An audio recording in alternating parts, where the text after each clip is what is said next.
And we're live with but we're now going to make this a three-parter because we're up against the time limit. So today we're going to looking at some nickhelbig.com diagrams. Neither of us knows who that is. No. Well, you know, if he's watching, thank you very much. If you're watching, like, share, and subscribe. Yes, you're right. Oh. Yeah, I don't think we looked at it before. But you see, I was very tired yesterday. Don't speak with your mouth full. Oh, I'm just being so one. Sorry, what was that? You've been... I said, don't speak with your mouth full. What? Sorry, what's a mouthful? I said, don't speak with your mouth full. You sound like you were eating there. Okay. Yeah, this is an example, folks. Ben's SI launcher. Now, you know, just eat during a hangout and leave the hangout halfway through to get food. Yeah, and this is an example of type 1 saying knock it off. Okay. Yeah. I like the idea of grudge lists. Grudge list, what? That's in the sexual. All right. Yeah, the sexual is the counter type of a type 1. So it's the one that looks more like an 8. And you see that I have the right to. That's says a moral entitlement that a sexual one can have. I mentioned that Ayn Rand is likely a sexual one. INTJ, and some objectivism is almost like moral entitlement as a system. That's the way she puts it. I mean, really, it seems quite type 8, but it's so categorical rules. But I'm not saying all sexual ones are like that, but there's an idea. Intensity of desire, vehemence, anger, potentiates desire. I never heard that word before. Yeah. I will look it up just to get it, because I think it kind of, it's that word that you kind of know what it means, but you need what is right definition. Initiate. Yeah, right. Increase the power, effect, or likelihood of something, especially a drug or physiological reaction. So, yeah. See, I've actually seen at least one INFJ who identifies as a sexual one in a video, and they seem quite perfectly nice. So, again, that's an example again of how all the descriptions seem a bit more biased towards TJ types and STJ types. I'm not sure if an NFJ would make calmer. I've actually heard someone suggest that Martin Luther King was a sexual one, because he's usually typed as an 8. Oh, he had a lot of affairs. Yes. Yeah, he's usually typed as an 8, but he's also typed as an ENFJ, so just in terms of odds, ENFJ is more likely to be a 1 than an 8. Sexual. In fact, a lot of affairs at the same time. Yeah, and the FBI thought about using it against them. I think what happened there was... I think the FBI also thought about killing them, but it's... Well, I think what Kennedy realised was they need this guy. Yeah, Kennedy might have. He's actually... Kennedy might have, but J. Edgar Hoover didn't. There's another story. Oh, yeah. Oh, he had his own issues. Yeah. So, yeah. So, yeah, sexual one is more like an 8. And... Yeah. I could get Chestnut's description up, actually. It's Should have set this up earlier, so it might take a while. She compares them to the things like Manifest Destiny and the Conquistadors and the Sense of Mission and social reformers and stuff. She also gives an example of someone who says that, I think I mentioned this in the last one, someone who said that they would feel like they would have to leave their husband if they didn't follow their rules or their advice for improving. Because a sexual one could feel like they need to improve their partner. Or they're obligated, or their partner should improve according to their things. Oh, good, it's all set up. Self-preservation once.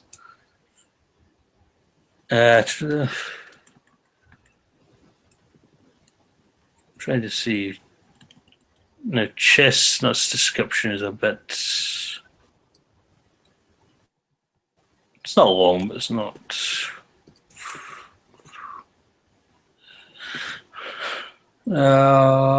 Okay. I will briefly summarise the different descriptions Chestnut gives. Now, the thing to remember is she's not accounting for the stackings or the functions. So these aren't perfect, I think, but there is a certain. These are probably true, but they're not 100%. So, self-preservation 1, worry. I'll call worry. The anger is most repressed.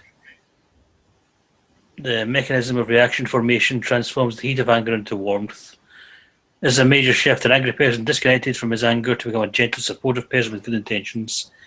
In this subtype, the anger of the 1, together with defences against that anger, manifests as good intentions, perfectionism, heroic efforts, obedience to rules, and obsessive striving for perfection. This is the one that really can seem quite OCD in particular, I think. Or OCPD is. Oh, yes, remembering yesterday the theme of the 1 can sound a bit ISTJ. Well, ISTJs tend to type as 1s in particular, so I think the 1 description is biased towards ISTJs. So many ISTJs will be type 1. The other result is an excessively gentle, decent, and kind person.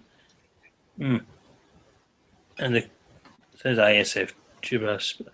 In the quest to perfect themselves, self-preservation 1s believe it's bad to be angry, and so make a virtue of being tolerant, forgiving, and sweet whenever possible.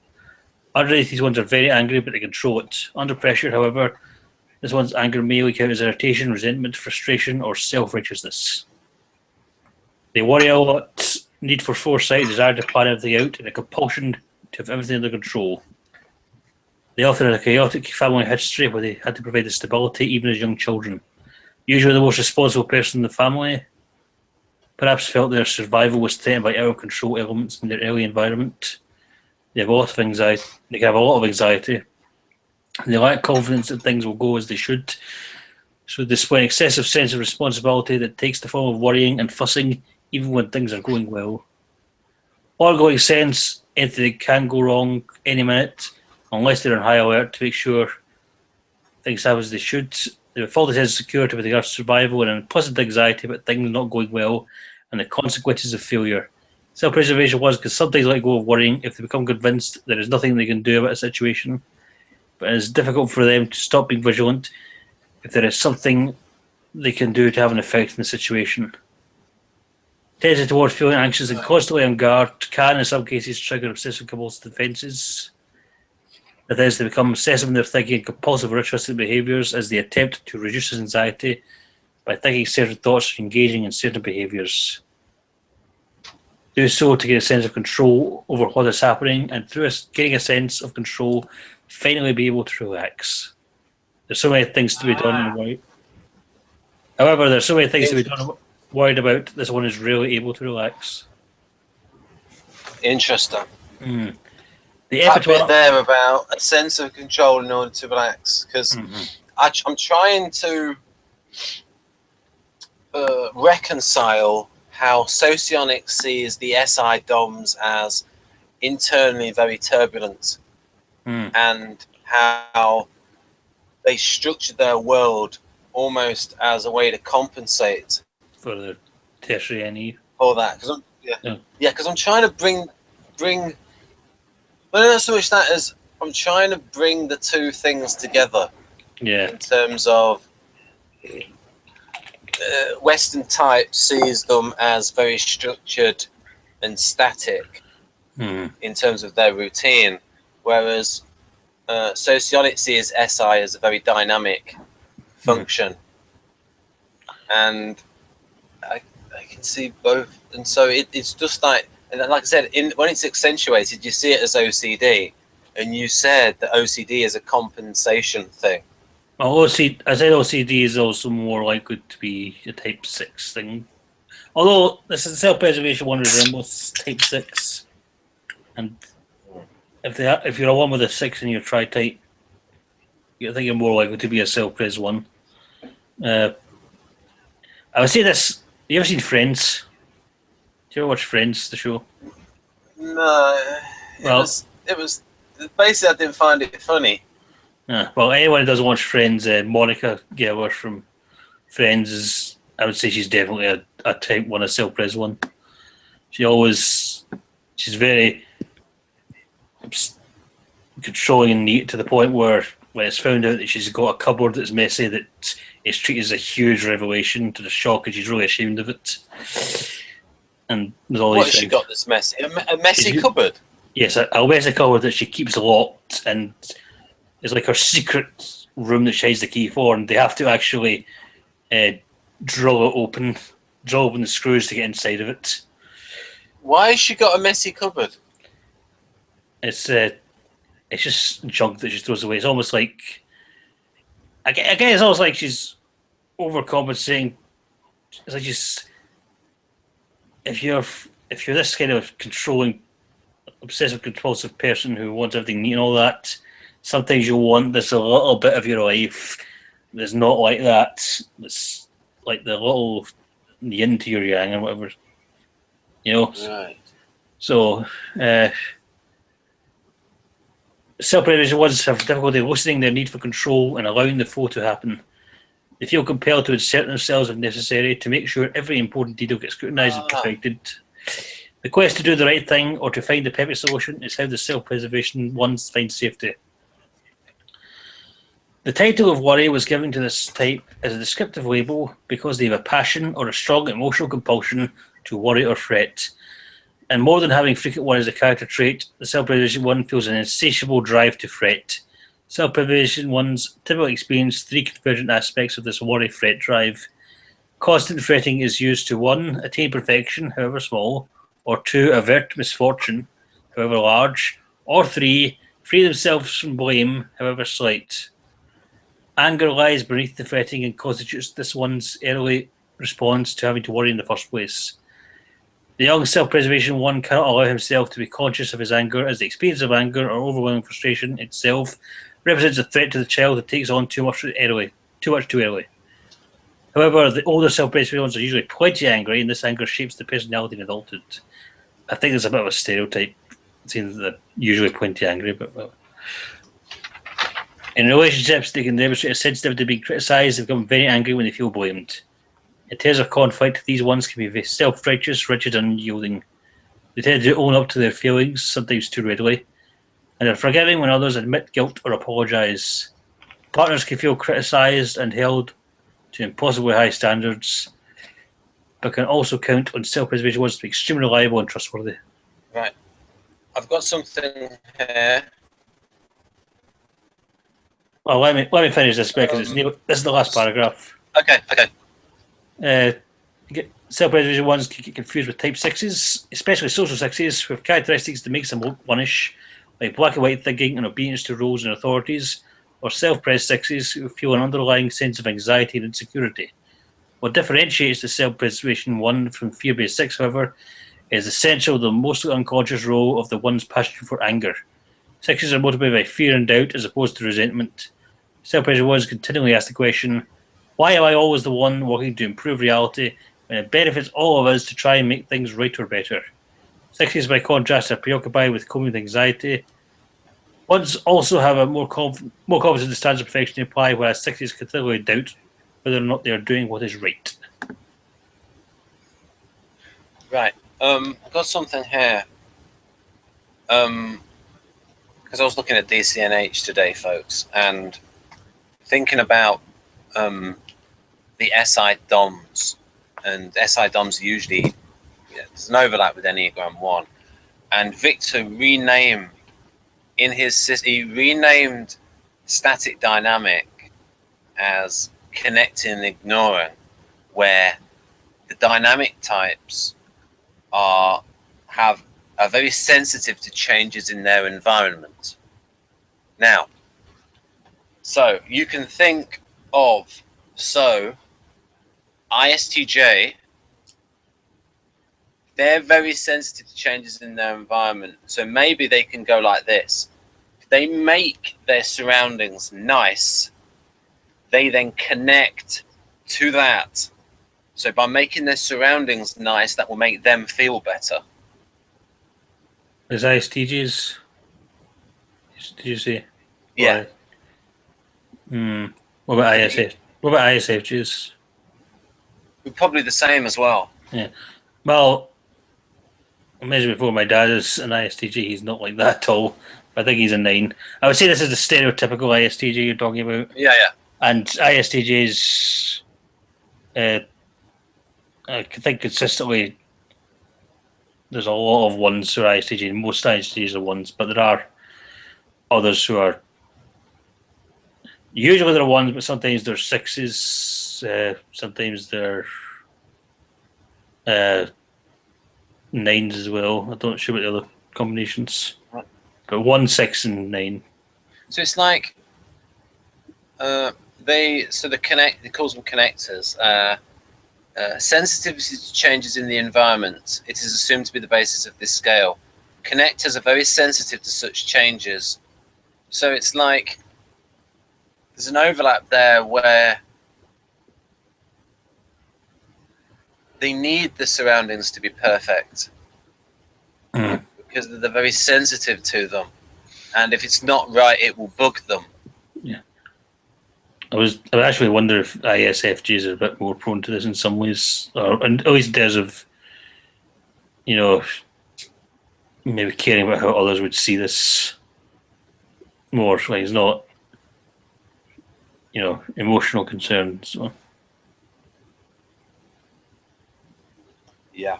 Yeah, that makes sense. But I was just thinking about the connecting, ignoring that. I mean, if it sees static types as ignoring, well, it's fair to say that perfectionists don't ignore things. And somebody else would say to the perfectionist, "Why are you letting that bug you?" Yeah. See, that description makes it sound a lot more like household chores and stuff, where you're working a lot. But it can also be self-preservation. Ones can also be about hobbies or passions or careers. So I may have someone who, I think I've heard the example of a ballet dancer who would really want to focus on getting it right and getting it perfect, or anyone's really devoted to a career or job. And I'm curious how an intuitive self-preservation one would act versus that. Bearing in mind they will almost always be NGs. Maybe it would be in there. Say, if you think of a novelist, an INFJ novelist who is a perfectionist. Hopefully, me one day. What type was Joyce? Because he spent a heck of a long time writing his novels. Don't know. I could talk about how I do it, but I think all that would relate to INFJ. I think I mentioned that bit in the writing one. Usually, I think if you're an NJ, you would more likely to be social first or sexual first if you're a type 1. But Yes, because writing is not the most secure profession. No, that's nothing to do with writing or job. You can be any of these types can be writers. Oh no, I was thinking about self-pres. Yes, self-pres ones are not likely. They're less likely to be writers than the other two, I think. Yeah. They could be writers. I mean, unless they do it later in life, or once they in this part time, or many cases, there's many married women who will become novelists once their children have left. Perhaps, or maybe even they're a family like that. The family thing. There's various combinations. But a self-preservation one who writes would probably be writing more for themselves, or maybe taking advice in a smaller sense. Maybe even self-help books or something, or vitamins or whatever. Yeah. The other thing to keep in mind now, as I mentioned, these are not talking about the stackings. So I'm a self-preservation second. Right. I actually relate to some of this. I don't relate to the darker side of it so much, but I do relate to things like disconnecting from anger to become a gentle, supportive person with good intentions. Good intentions, heroic efforts, perfectionism, obsessive sound, excessively gentle, decent, and kind person. Or maybe I'm just flattering myself, but make a virtue of being tolerant, forgiving, and sweet. Somewhat. I wouldn't say I worry a lot, though, or I don't worry about everything and anything, or everything's under control. But this would be my second instinct. So this would be the thing I fall back on, or to a point.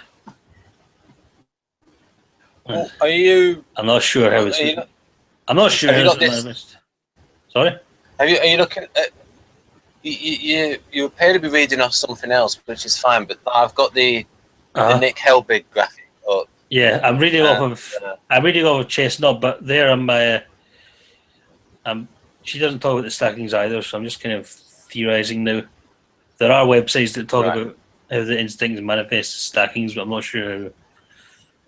They tend to be quite very short descriptions. So maybe she thought she might be stepping on somebody else's territory by not talking about stacking. She might not consider stacking at all, because it's other stuff she doesn't talk about. It's also like her book's long enough. Yeah. With maybe a later edition will take care of this. I mean, if you created a book with all of the, you'd be like volumes. Like you'd end up with. I mean, someone should do it. Yeah. Just the book for each Enneagram. Yeah. You could, if you like, put all the variations in. Perhaps, yeah. I mean, what are the 27 different types of Enneagram 4? When you factor in tri-type, yeah. Yeah. That wouldn't even count the instincts or the functions. That must be yeah. Although there'd be a significant overlap with other, the same tri-type, a different core number. Yeah. Also, Chestnut doesn't talk about. I don't think she talks about integration or disintegration, which might be her, because she's a clinical psychologist. It might be her effort to make it a bit more scientific. Because if you remove them, then you can just say that there's 9 types, and the Enneagram is just a good illustration. Not. Whereas with the lines of integration, disintegration, it sounds a bit more mystical. Like, why does it connect? It frees them up a bit more. So does she do levels of development? No, but she talks about this. Right. That's more recent. She does talk about the inner workings and the psychology. She speculates a lot about the defense mechanisms and so on. So the core defense mechanism, which we'll see in the next diagram, the core defense mechanism is of a type 1 is reaction formation. which is about Right. turning bad feelings into something else, something good. So she doesn't have a mental health scale. Not as such, no. Well, I think that's probably wise from a marketing point of view, because everyone knows that Risa and Hudson have done the mental health scale, and she also seems to be coming from a slightly different school of thought as well. A different Enneagram school. she doesn't want to reinvent the wheel by redoing. Yeah, but not just that. Risa and Hudson. Not just that. There's a lot of ways that which they clash or don't agree. But these are like Risa and Hudson don't like the term counter type, but she makes a lot of use of it. For example, but the chestnut stuff I'm reading is based on an expansion of this diagram of these things. These are the same Naranjo subtypes. Yeah. So what anyway, you mean when it says worry, jealousy, and inadaptability? Yes, same stuff. So these are expansions. So I'll move on to the sexual one at a time. Well, this sexual one. No, wait, no, she's got a different. She's a different name. She calls it Zeal. I mean, Naranjo's type. She calls it Zeal. Sexual one, counter type. Well, the sexual self-preservation was a perfectionist, and the social one unconsciously takes on the pose of someone who is perfect and modern and the right way to be. Sexual ones focus on perfection others. This one is more of a reformer than a perfectionist. They need to improve others, but don't focus on being perfect themselves. This is the only one subtype that is explicitly angry, and so is the counter type of the 3-1 personalities. Sexual one is impatient, can be invasive, goes for what they want, have a sense of entitlement. They have an intensity of desire, fueled by anger that motivates them to want to improve others. This can be expressed as a sense of excitement, passion, or idealism about the way things could be if people would reform their behaviour, or if the reforms they envision were enacted by society. It makes them compelling and vehement. They feel entitled in the sense of possessing the mentality of a reformer or a zealot, one who knows how to live or do things better, and so feels a right to assert their will over others. Mentality of a conqueror, this of course can be rationalised and made virtuous through the rhetoric of their adherence to a higher moral code or calling. According to Naranjo, Ikazo gave this subtype the name Zeal, meaning a special intensity of desire. Zeal suggests an intensity or excitement that fuels the desire to connect with others. It also means doing things with care, dedication, and fervour. Anger infuses the desire with a special intensity or urgency, and the person has a sense that I have to have it, or I have a right to it, or I have to improve it, society, or another person, to make it the way I know it should be. In the collective sense, it can be seen in the sense of manifest destiny, the idea of manifest destiny, an ideology to justify the takeover of the western part of the United States from Native Americans. Despite the respective view of what appeared may be, this philosopher's justification for the white man taking over land populated by savages. Another example of this ideology can be seen in the minds of conquerors, as when the Spanish conquered South America. The rhetoric displayed there was, I can take this because I'm noble and civilized. And the sexual... But part of it was the idea of... I've forgotten what the Latin term is, but the idea of... Conquistadors. No, there was a idea of... Because Native Americans weren't farmers, and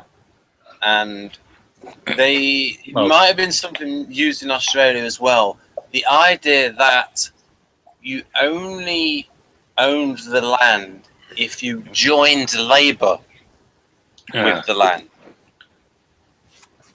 Yeah. And that was used as a... Well, a lot of stuff, she's simplifying things a lot, obviously, but it's to get the idea of it. It's the idea of this is one of the things that are noble and civilized and perfect. Now, if I were her editor, I would say, don't get political. Well, it's just it's not really that political. It's not too controversial there. Anyway, in session 1, the intensity desire can support the impulse to reform or fix specific others, or to make the world a better place in the way that the one believes they should be. Sometimes this desire to perfect others grows out of a genuine belief in an enlightened vision of reform or idealism. However, it may at the same time be fueled by this instinctual sometimes need to make others more perfect.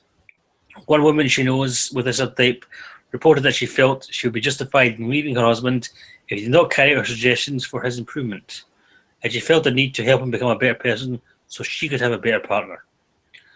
In Western culture, there can be an anti-sexual or anti-sexual sentiment. The idea is not okay to act on desires. For instance, the syphilis of sex is so pervasive that it can be hard sometimes not to feel improper or naughty if we allow ourselves to freely express our sexual desires. But the sexual one has a different, more liberated attitude with regard to sexual desire. And I mentioned Ayn Rand is usually a type of sexual one. She had that too. She had the liberated thing, just throwing that there. There's a kind of go for it mentality that can necessitate the finding of good reasons to support the rightness of whatever the sexual one wants to do. Unlike self-pres ones, these ones don't question themselves as much. Instead, they are concerned more with making others into the people they think they should be. They're avengers, not afraid of confrontation. They can take a murderous rage they cannot see. Their anger can be like a volcano that erupts. They perceive themselves as strong. They have a great strength and determination, can be very brave. They also be impulsive and do things quickly. You have two sides, a more playful side oriented toward pleasure, and an aggressive, angry side. Pain is the emotion that depresses the most, the one they find most difficult to show. They may act out their unacknowledged pain by leading a double life as a way of breaking the rules. Some sexual ones display trapdoor behaviour, discouraging their anger and pain through bad acts. An example of this is Elliot Spitzer, the Attorney General of the state of New York, who crusaded against lawbreakers, going after Wall Street criminals and prostitutes in an effort to reform society. However, he later resigned as governor, but he was caught himself having an ongoing relationship with a prostitute. In light of this behaviour, the one can look at type 8. They can be an energetic, assertive, and strong. Believe they have a right to impose their vision and get what they need, in the same way an 8 might overpower or dominate a situation to impose their own will. But 8s and 1s differ in that 1s are over-social, while 8s are under-social. Sexual 1s bring intensity and energy to relationships. They can be forceful and insistent. May attempt to reform their partners and friends, conveying a sense of being on a mission or drawing on a higher calling or authority in the things they do. They excel at pointing out what others might need to do to reform the behaviour or meet specific standards, but focus less interest and attention in reforming their own behaviour, seeing what they do as right.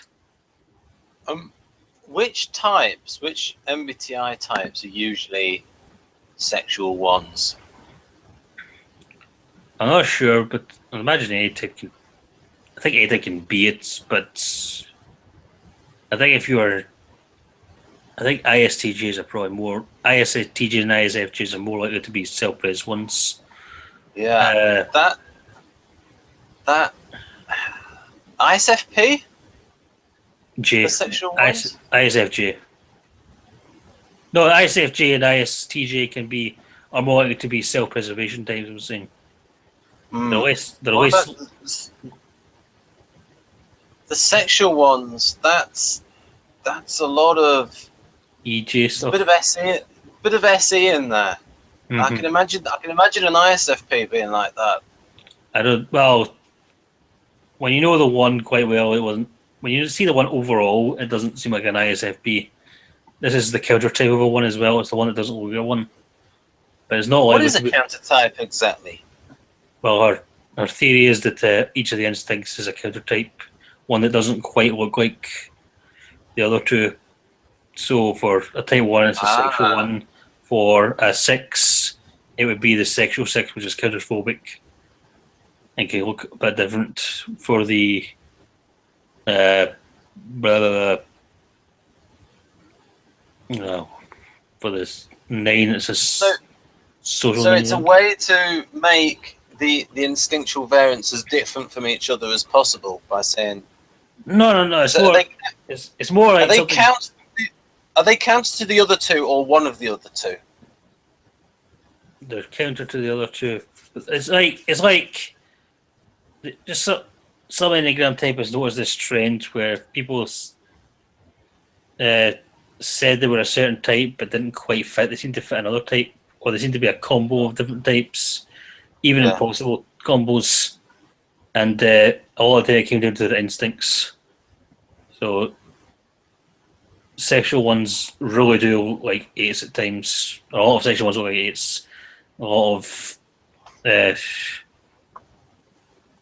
I mentioned, self-preservation fours, they can look like ones or another type, and so on. So there are trends there. I would say I'm not sure if there's any direct correlation with the instincts when it comes here, and with them and function types, but it sounds quite. I'd say the type most likely to be a sexual one, if I had to take a guess, would be an ENTJ, perhaps. Or is ESTJ also possible? Yes, definitely. All of them are possible. It's just probability. It is a probability. It's just that one, like with the, it seems that that's quite a an assertive type. Yeah. And of course, ESTJs are assertive and. Yeah. Although again, I have, as I mentioned before, I have come across an INFJ who identifies as a sexual one, rightly or wrongly. So, I mean, they seem quite nice in their videos, but who knows? Maybe they're who knows what they're like in real life. It's probably overall, this is probably just the most confident type one. I would say that's the main thing to take out of this. Yeah, just a bit. And again, the type one description is overall a little bit biased towards STJs. There's enough in there that I do identify with it. There's all these little details that can come in. So your function type can affect it, can make it really, really obvious, or can kind of soothe it over. I'm actually wondering though, because it talks about a sexual one, and the other ones can want to improve other people, and INFJs can kind of be that too, can't they? It's like, oh yes, because that's the defense of them being attracted to the bad boy, that they think they can change them. It's not just a defense. It's like you can see people, and I hope that people can see their potential and get a little bit portrayed, like a future oriented thing, seeing how they could be, how they work out. So the rough diamond. Yeah. So he's not a serial killer. He's a rough diamond. It's not just bad people. We think of that. I think of that with everyone. Like I can easily think of how anyone could get better or improve themselves. It's not difficult. Even people who I look up to. Does it go the other way as well, where they see the good in so-called bad people, but also the bad in so-called good people? You talk about ones or INFJs? INFJs. Yes, I can. Yeah, sometimes it's hard to say if I'm being paranoid or not, but I like to think I see the truth in people, or the whole people. Yeah. Anyway, social ones. Me. And adaptability. I don't agree with that. That's not fair. That's more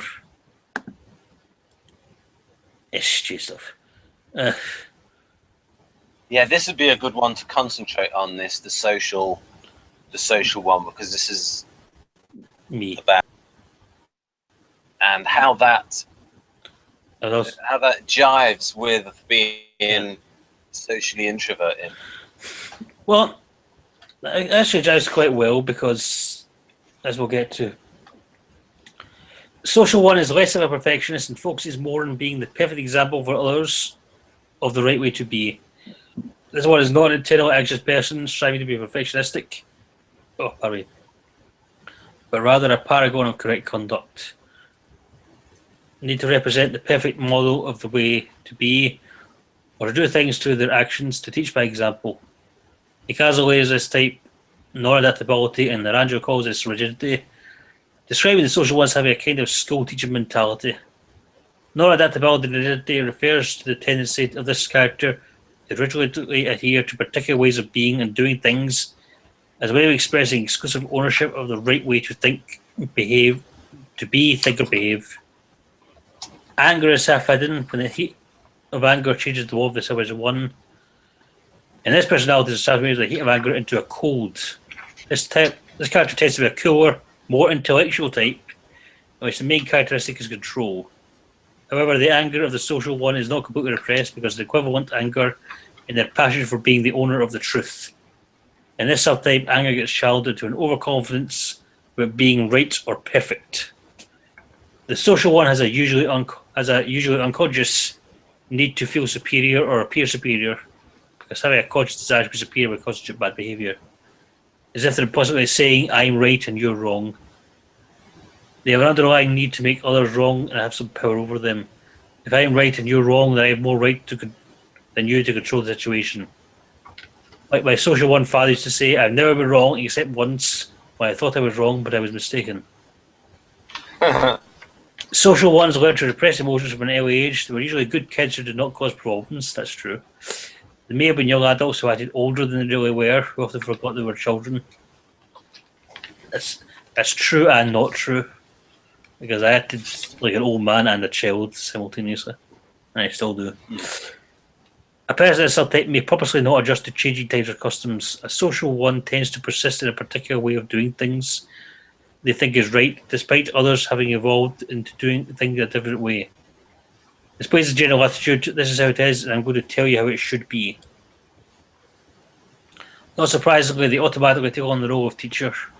Social ones have the sense that demonstrating and modelling what they are teaching is equally or more valuable than what they say. It is the idea that a good model goes a long way towards making the point being taught. They may also be unaware of the need to appear superior, but they may receive feedback from others that they are acting like a know-it-all. This is the type 1 who resembles type 5 in that the character can be more introverted and may seem a bit above it all and emotionally detached.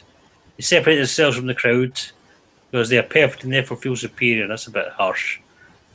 They may feel completely comfortable. They may never feel completely comfortable in the groups they frequent. They tend to feel alienated, yes. But while 5s focus primarily on conserving energy and resources, 1s focus more on making things perfect and their anger is closer to the surface. They can have high expectations, in relationships, they have high expectations.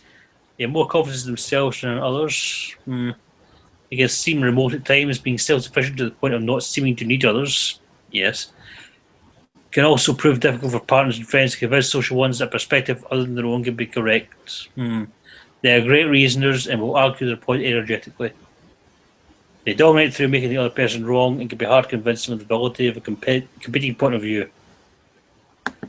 I would say some of that is unhealthy social one behaviour, but a lot of it I do relate to. The one that I've got on screen sounds a bit ESTJ-ish to me.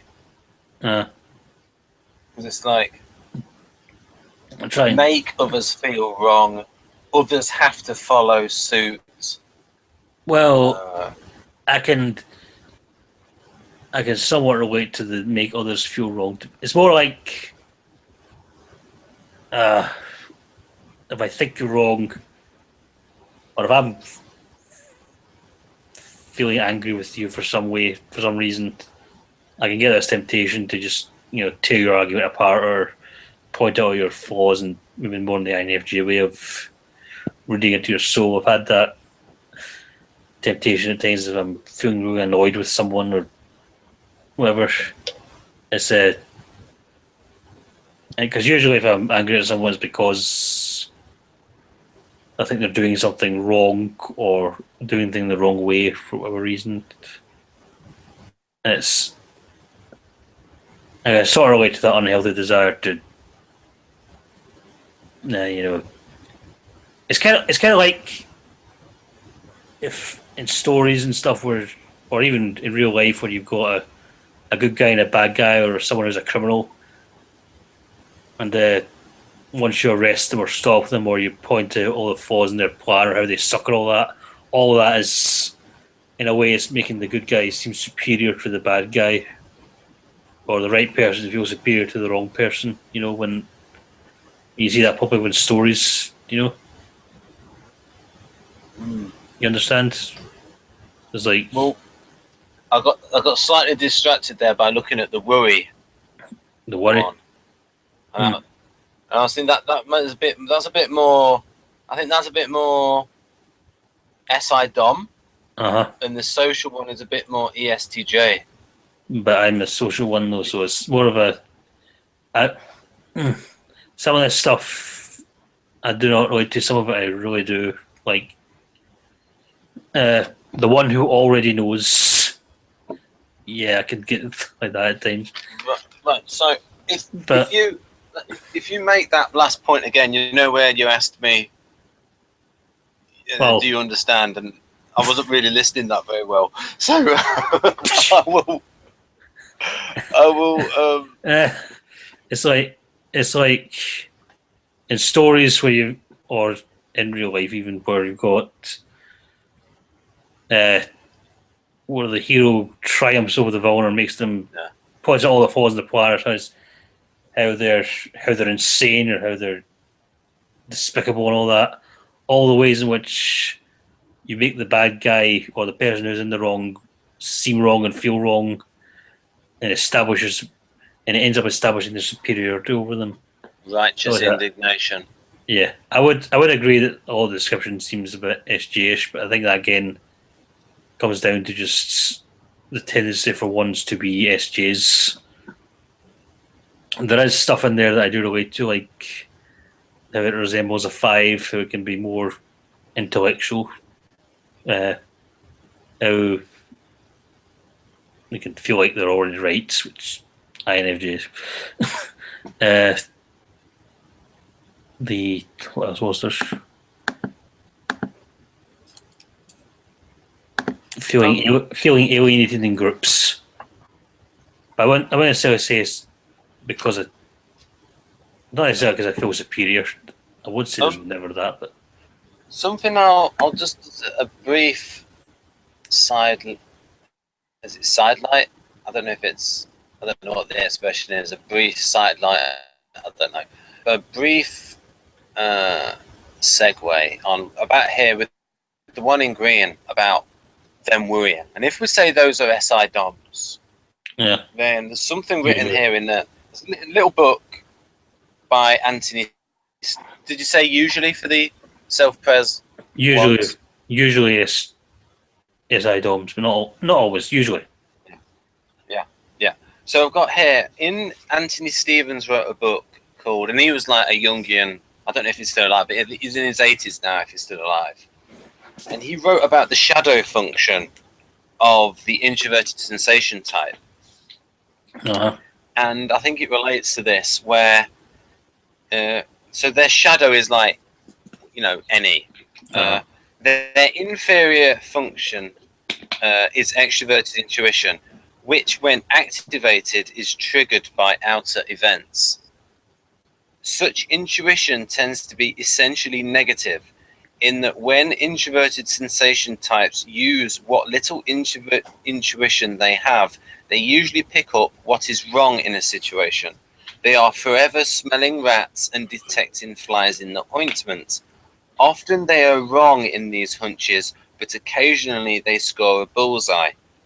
Whereas extroverted intuition normally has a good nose for objectively real possibilities, this archaized intuition has an amazing flair for all the dangerous possibilities lurking in the background. Oh, and that bit there was a quote from Psychological Types. That bit where it says here, whereas extroverted intuition has a good nose for objectively real possibilities, these archaized intuition has an amazing flair for all the dangerous possibilities lurking in the background. So that bit's from Psychological Types, and then it goes back to Stevens. This can give rise to dark prophetic fantasies about what might happen in the outer world. When people of this type break down, they tend to become paranoid. Yeah, so Anthony Stevens was a Jungian. He might still be alive, because it says here. I'll show the book on camera. It's one of these little books called A Very Short Introduction. I think I've got that. I've got it in my Kindle. Here's the bit about him. Anthony Stevens. Pardon? I haven't read it yet. But okay, we've got Anthony Stevens is a distinguished Jungian analyst, psychiatrist, and writer on Jungian themes. He is a graduate of Oxford University, and in addition to his DM, has 2 degrees in psychology. His other books include Archetype: A Natural History of the Self, 1982, On Jung, 1990, Private Myths, Dreams and Dreaming, 1995, Ariadne's Clue: A Guide to the Symbols of Humankind, 1998, and An Intelligent Person's Guide to Psychology, 1998. So interesting. And he actually writes in here how he thinks that Carl Jung might have stolen the idea of introversion from somebody who called it internospection. And I'll actually name the person, just the person who came up with that. And then we go back to the diagram. Yes, I think it's in the other one. Let's have a look. Alfred Binet, 1903. Oh yeah, that's it. He called it introspection and externospection. Well, introspection is a slightly different thing from introversion. Yeah, to understand it. But... yeah, we've got here. Here we go. One important source of the 2 attitude types is, however, conspicuously absent from Jung's extensive review of the literature, and that is the French psychologist Alfred Binet's distinction, made in his, and it's a French name, something like L'Étude expérimentale de l'intelligence, 1903, between 2 types of intellectual attitude, which he termed introspection and externospection.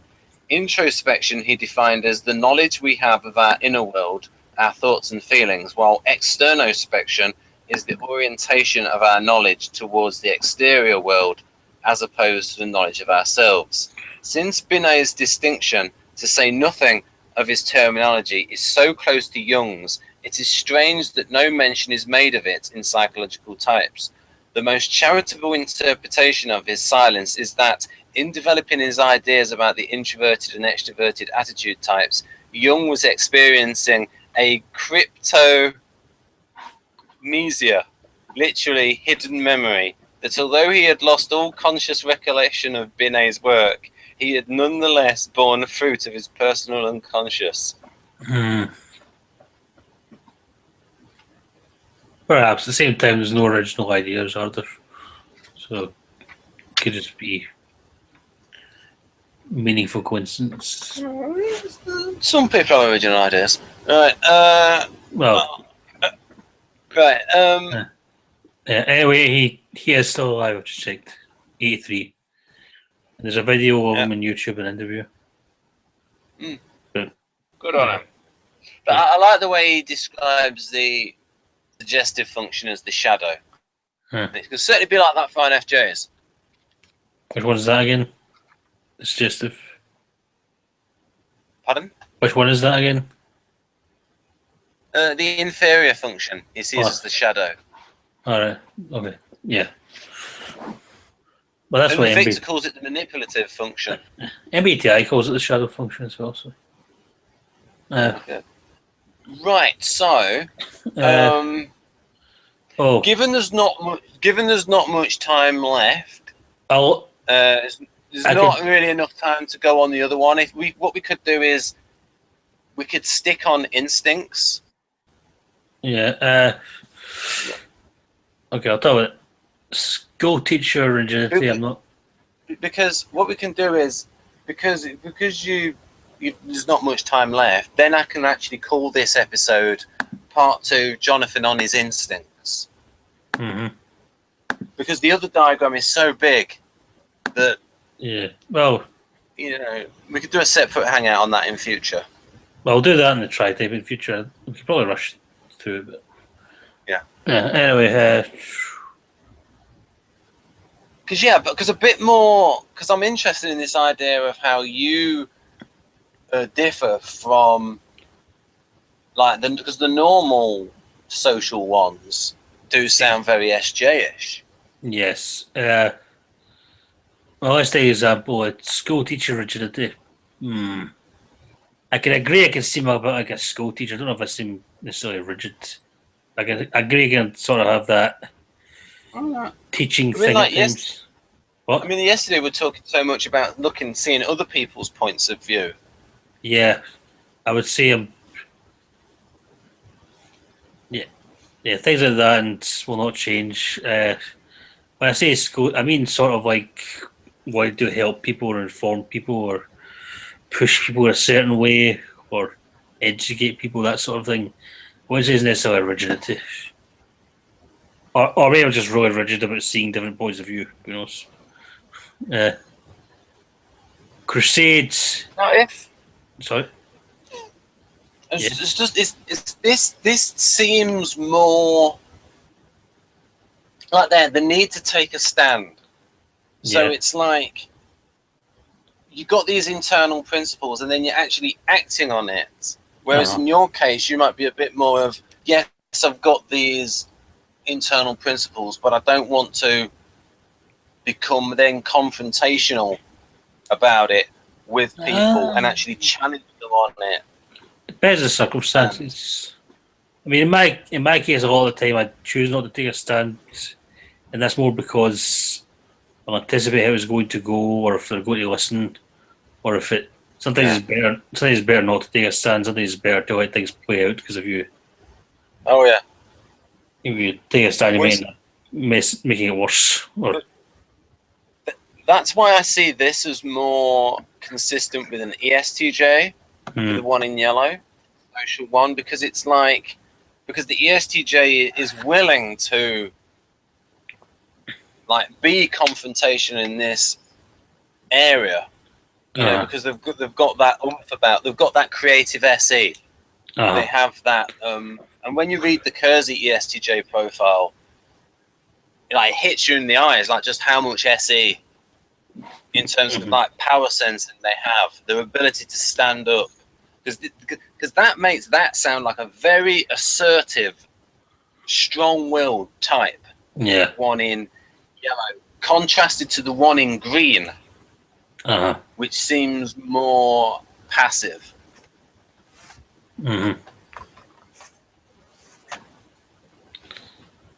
Yeah, that's more or less true. It's, as I said, I can relate to the descriptions are biased towards SJs in general because SJs are the most likely to be, but I do relate to a certain amount of it and the stuff I talked about, especially the things like seeming like a 5 and feeling alienated from groups. Not somewhat related to the superiority thing, but it's not really. I would say it's more unhealthy behaviour, not necessarily normal behaviour. Yeah, I mean, it would be nice to have like a mental health scale for the social one. For all the ones, for all the types, even I would say, because I think even the Friesen Hudson level of health are biased towards particular instincts and so on, and function types. So, yeah, but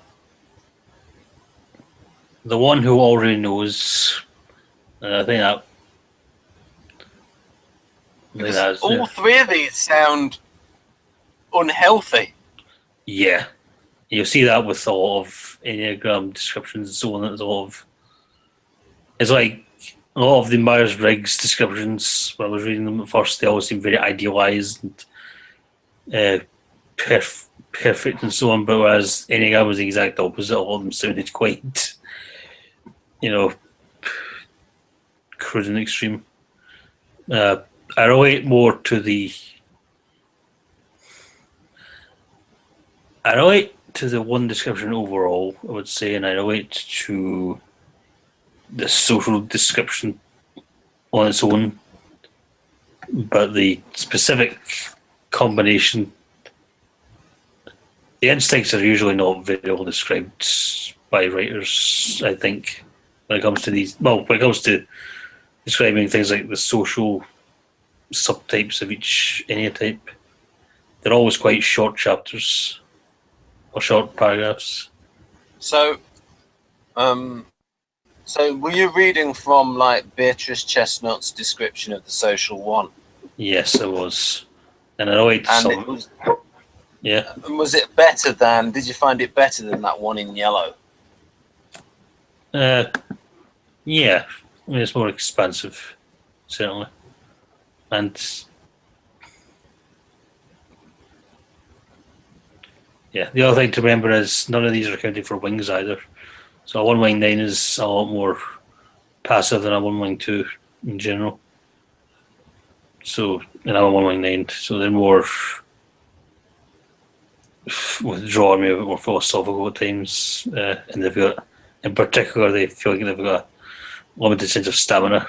Like they've only got so much energy to bring to a particular argument or crusade or whatever you want to call it. Mm. Yeah, they do see negative. I mean, I would not be. I also noticed a lot of people, if a lot of people, especially if they're a particular type, they don't particularly like the idea of a one. Even if they get on quite well with type ones, they won't like the idea of type ones, and they'll have, stereotypical authoritarian types who think they know best and so on. So some of those might creep into descriptions. Mm.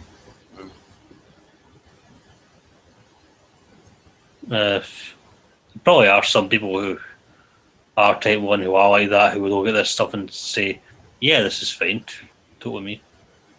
But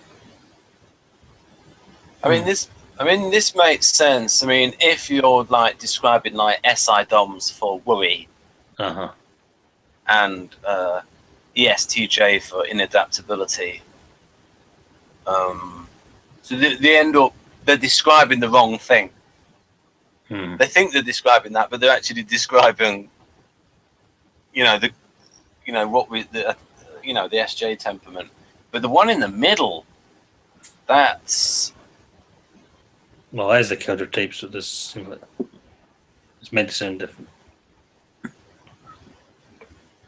That's the that's the one that sounds most NJ overall, but not necessarily NJ.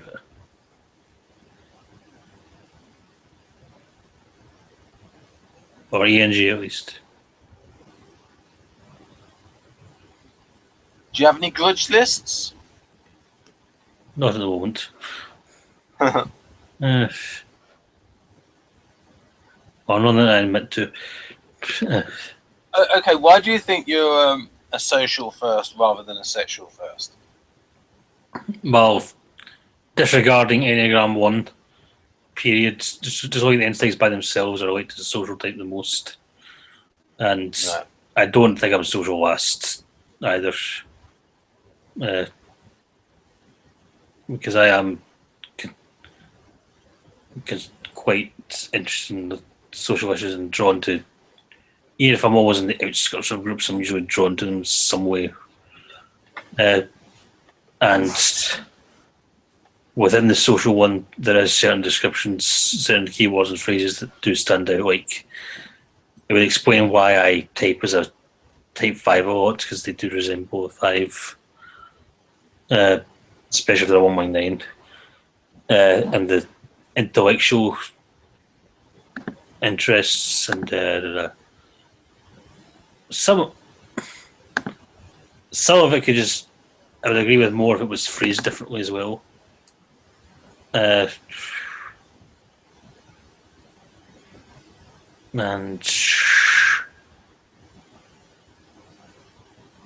yeah, and other stuff just sounds unhealthy, like the need to make others wrong and so on. Yeah, that's also relate to the idea of being the perfect example for others to be the right way to be, because that's more of a something I was talking about my religious side. That's how and the worry about being judgmental. That's how I sort of took it. Like, the best way to be this is to be an example.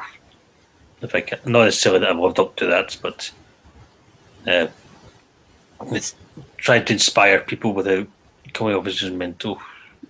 There's a little bit of irony here, is that the way the Enneagram 1 is described by other people shows how judgmental they are in like describing this type as so judgmental. It could be like that.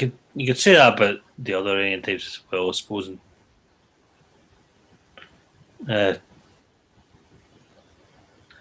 I mean, racial arts are good for describing the healthy one as well as being quite not like this at all. Much more open-minded and taking a long view of things and being positive. I mean, I see it more as, I like how I think it's the ones that, I mean, it's Reese and Husband that call it the reformer. And I think that's a better way of, but it's more positive than the perfectionist. Because a perfectionist just makes it sound OCD. I don't necessarily think so. I think perfectionist is that bad a term. I'm thinking perfection. Well, I just think the reformer, like, it gives you a motivation. I just think it's more of a positive name. Yeah, somewhat. And I like to use both for. I mean, I think reformer sounds healthier than perfectionist, because perfectionist can also sound more selfish. Like, I want to perfect what I'm doing. Whereas the reformer, so maybe the reformer one is like the social one, and the perfectionist might be a different. Maybe there's a little difference when it depends on instinct. I'm not sure. So I was reading through Chestnut, and she described it as the sexual one was the reformer. So, I would think the social though. It's even there. It's even there, right in the middle. Reformers, sexual one. So, I would say. But I would think though that it would be social for the. Well, I think they're usually a slightly different term, reformers and different things. I mean, again, a lot of this just comes down. Maybe they see it as the social one is so enmeshed in the society they're in that they don't want to change it, and they take on those values because they are the social instincts where they become stimulated. Also, reformers in sexual one can be more like reforming a person, reforming your partner, or whatever. I see. Yeah. Or reforming the world how you like it. Yeah, I do agree that some of this is just biases or conflating, in particular with SJs.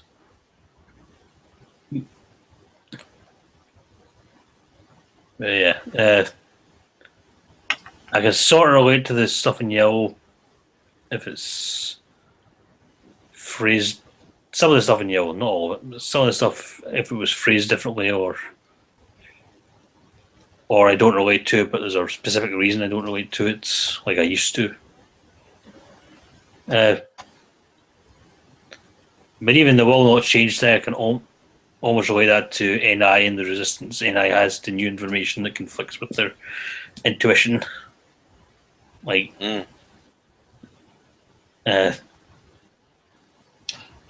had a lovely metaphor for that. Catherine Farver had a lovely metaphor about puzzle pieces, where the NI,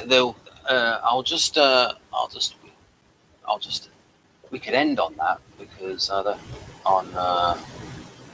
I'll just get the bit of because I typed some up where she talked about the puzzle pieces of the 4-5-8, but I like the metaphor. Here we go. In fact, okay, we got here. The gift. They see what others miss, and they get all those puzzle pieces and the detail, but they don't realize that maybe one of the puzzle pieces was from another puzzle kit and looks like it fits but doesn't quite. Oh, and if someone says, oh, here, this puzzle piece is important. No, because once they make a decision, when they're unaware, they had trouble modifying it. But that idea of the piece of information being from another puzzle kit, Yeah. I find that very interesting. Of like, this is something from a completely different view, a completely different model, and information that you don't want to look at. So you can imagine that in typology, where you have these typology people that stick with one typology. Yeah.